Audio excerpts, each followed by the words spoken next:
2003 साली म्हणा किंवा चार सालची घटना आहे.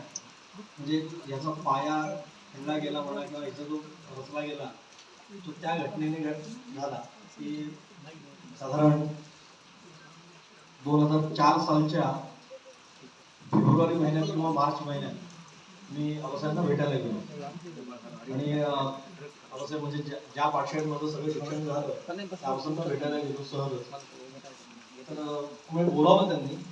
गोपाळ म्हणा तुला तुझ्याशी बोलायचंय म्हणाले. गेलो भेटायला. म्हणाले माझं वय 92 आहे आता, मी कधी वर जाईन मला माहित नाही. स्पष्ट येतो स्वतः वकीलच होते आणि सांगितलं आहे की मी कधी वर जाईन याची मला कल्पना नाही. आणि माझं शिक्षण चालू होतं पुढे मी अजून न्यायशास्त्र शिकायचं या भूमिकेत होतो. आणि त्यामुळे त्यांनी त्यांचा एक फ्लॅट मला वापरायला दिला होता. पटवर्धन बागेमध्ये त्यांचा एक फ्लॅट होता. तर म्हणाले की मी गेल्यानंतर तुला कोणी इथनं निघून जा म्हणून सांगू नये, त्याच्या आधी तुझी व्यवस्था कर, म्हणजे तुला हा त्रास सहन करायला लागणार नाही. ठीक आहे, आता माझ्यासमोर पर्याय तर दुसरा काही नव्हता.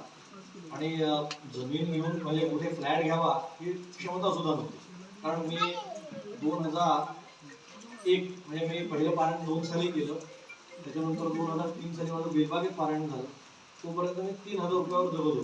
बरं, मला घरच्यांनी कोणी मला काही कधीही केलं नाही की बाबा तू पैसे कमवून आण किंवा काही. कारण याच्यामध्ये या दोघांचं जे काही योगदान आहे आई अण्णांचं, तुझं अध्ययन होणे याच्याशिवाय आम्हाला कशाशी काहीही कर्तव्य नाही. घरामध्ये आमची परिस्थिती म्हणजे सगळा आनंद होता. 4 बहिणी मला, आई प्रचंड तिचे श्रम.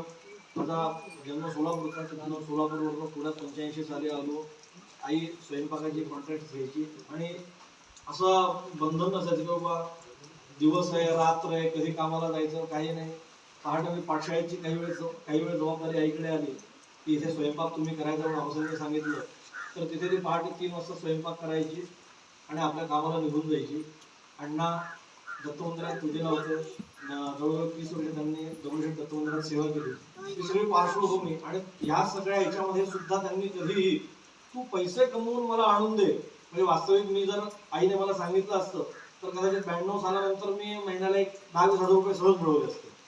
पण त्यावेळेस सुद्धा एकही रुपया तुझ्याकडनं आम्हाला अपेक्षित नाही. तू तुझं अध्ययन कर, बाकी आम्ही आमचं काय ते निस्तरू हे बघू. हीच भूमिका शेवटपर्यंत होती. आणि 2003 साली माझं लग्न झालं. बेलबागेतनं पारायण झाल्यानंतर सुद्धा ज्यावेळेस मी आईला सांगितलं की मला अजून न्यायशास्त्र शिकण्याची इच्छा आहे, तुला शिकायला मला फक्त 3000 रुपये मिळत होते. म्हणजे दुधाच्या खर्चाला सुद्धा उपयोगी पडतील की नाही याची शंका. पण तरी सुद्धा त्यांनी कधी मला ते हे केलं नाही की पैसे म्हणून आण. आणि आबासाहेबांनी हे सांगितल्यानंतर आता काय करायचं, कारण 2003 सालच्या बेलबागेच्या पारायणामध्ये मला सन्मान निधी म्हणून 2.5 लाख रुपये आणि सुवर्ण पिंपरीट मिळालं होतं. ते 2.5 लाख रुपये हीच फक्त माझ्याकडे काय ती पुंजी होती. म्हटलं ठीक आहे, आमच्या नर्मदेश्वर आमच्या घरात आहे, काही उपासना केली आणि ती उपासना चालू झालेली असताना आमचा त्या पार्किंग काकांशी म्हणजे अनंतशास्त्री पार्किंगशी संपर्क झाला. तेवढ्याला गोपाळ असं माझ्या शेजारी एक प्लॉट आहे, तुला हवा आहे का? म्हणलं मला मी परमेश्वराकडे माझी अशी काही अपेक्षा नव्हती की मला एखादा ही मोठी जमीन मिळेल ही काही मला अपेक्षा नव्हती. माझी कल्पना म्हणजे 500 स्क्वेअर फूट किंवा 1000 स्क्वेअर फूट इथपर्यंत एखादा फ्लॅट मिळेल आणि मी राहील. पण जसं माझं अनुष्ठान संपलं त्याच्या दुसऱ्या दिवशी परमेश्वराने 2.5 एकर जमिनीवर माझ्या सह्या झाल्या. म्हणजे हातभास नसताना बघ मला काहीच माहिती नाही इथे कुठलं कसं काय. पण इथे आलो, काही दिवस गेले आणि नंतर मग आई अण्णा इथे सातत्याने यायचं. पाऊस आला, एका पावसाळ्यात त्यांनी इथे नुसतं भात असं ठोकून दिलं, जे काही येईल जमीन अशीच ठेवायची नाही म्हणून. ते चालू झालं. बरं, मला सगळ्या बहिणींकडनं टोमणे यायला लागले, तुला काही डोक्याचा भाग आहे की नाही, कुठे ते जंगलात जाऊन राहतात. मी प्रचंड म्हणजे त्याच्यावर मला सगळ्यांनी भरपूर. त्या आईने मात्र नेटाने नाही काय व्हायचं ते होतं, आमचं एक माती इथे झाली तरी चालेल, आम्ही इथं हाडणार. मग हे म्हणतात इथे पाण्याची व्यवस्था नाही. पाण्याची व्यवस्था नाही म्हणल्यानंतर बोरवेल घेतलं, पाणी लागलं नाही. त्याचं नैराश्य असेल किंवा काय जे काही डोक्यात असेल. दुसऱ्या दिवशी 2 जून 2005 साली माझा नागपूरला सत्कार होता. आता म्हणलं इथलं बोरवेलचं सगळं काम संपून पुण्यात जायचं, तिथून नागपूरची गाडी पकडायची, नागपूरला जायचं. मी अण्णांना म्हटलं चला म्हटलं आपण जाऊया म्हटलं. आणि त्या बोरवाल्याला त्याचं पेमेंट केलं आणि दोघेही निघालो देहूर रोडच्या बायपासला आलो आणि माझा ऍक्सिडेंट झाला. बरं आपली मानसिकता काय असते, असं काहीतरी करताना काही झालं की आपण म्हणतो अपशब्द आहे. हे आमच्या आईला हे अपशब्दामध्ये असलेल्या शब्दांची इथे आतमध्ये परवानगी नाही आतमध्ये बघू काय. त्याच्यात आम्हाला 5-6 महिने गेले. त्या 6 महिन्यानंतर परत एकदा आई अण्णा आले आणि बोरवेलमध्ये बघितलं, मला येऊन सांगितलं अरे पाणी आहे. म्हणून पावसाचं पाणी असेल तर ते कसं काय मी आईला सांगायचं. ठीक आहे, त्यांनी त्यात दोरी बांधून ते पाणी काढा वगैरे सगळं चालू झालं. म्हणजे आता तिथे हापसा बसवला तर काही इथे आता बाकी बरेचसे जण येतात गावात फार कोणीही येत नव्हतं. तर त्याच्यात तो हापसा बसवला, तो हापसा मग आता मोठंच काहीतरी एक खोली बांधतो. त्याला एक खोली बांधायची म्हणल्यानंतर 2 खोल्या झाल्या, 2 खोल्या, संडास बाथरूम. हे झालं. 4 महिने गेले. गाय आली म्हटल्यानंतर त्या गायीने परत पुढचं त्या गायीने पुढं सगळं उभं केलं.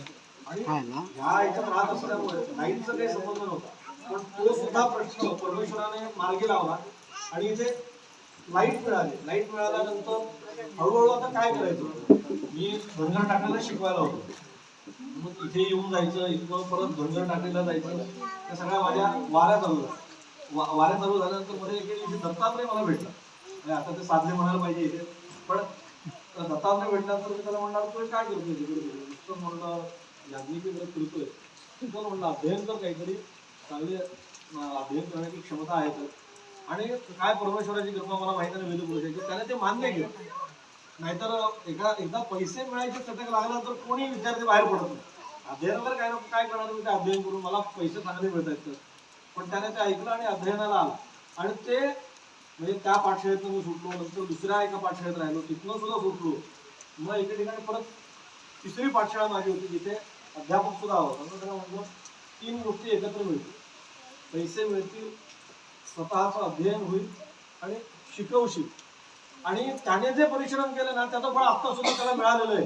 म्हणजे त्याने जे तिथे 4-5 वर्षांनी, जवळजवळ 6 वर्षांचे अध्यापन केलं, तिथला एक विद्यार्थी ज्याच्यासाठी प्रचंड मेहनत, आमच्या सगळ्यांचं त्याच्यावर लक्ष होतं, पण त्याने विशेषतः दत्तात्रयाने जास्त परिश्रम केले. अथर्व, त्याच्या आई वडील इथे आई आलेली आहे, इथे आजी आलेली आहे, मामा आलेला आहे. मोदी गणपतीमध्ये पारायण चालू आहे, दशग्रंथासहित आता त्याचं जटाचं पारायण चालू आहे. त्याच्या मागे जे पहिले परिश्रम होते ते दत्तात्रयाचे होते. म्हणजे त्याने जे केलं त्याचं सुद्धा त्याला फळ मिळालं. अध्ययन केलं, अध्यापन केलं, पैसे मिळाले ते मिळतच राहतात, ते सुद्धा झालं. मग काही काळानं थोडंसं म्हणलं आता तू इथनं बाहेर पड, त्यामुळे इथे तर आयुष्य काढायचं नाही आपल्याला, इथनं बाहेर पड. तिथनं पुण्यात आला. पण माझा इथे जो पहिला विद्यार्थी आला, सांगण्याचं तात्पर्य काय, पहिला इथे आला तो शिकायला. आम्ही धनगर टाकळी सोडलं, नगर सोडलं. तसं त्याला म्हणलं आता तू कुठे जाऊ नका, आधी इथे बघ काय शिकत. पहिला विद्यार्थी दत्तात्रय. मग तो विद्यार्थी आल्यानंतर हळूहळू काही काळ गेला. मग या मुलाने अध्ययन सोडून दिलं. सुदर्शन नाही म्हणाले आम्हाला अध्ययनच करायचं नाही. अरे लोक म्हणलं 10-10 वर्ष, 12-12 वर्ष त्यात आयुष्य घालवलं. 10-12 वर्ष म्हणजे 10 महिने नाही आहेत, 12 महिने नाही आहेत. किंवा मग मी 1 वर्षभर टाइमपास केलाय आणि आता सोडून दिलं, ही प्रक्रिया नाही ना. 12 वर्ष तुम्ही 10 वर्ष एका वेदाचं अध्ययन करताय किंवा एका विषयाचं, आणि ते असं अचानक सोडता, हे करू नका. जे काही मला शक्य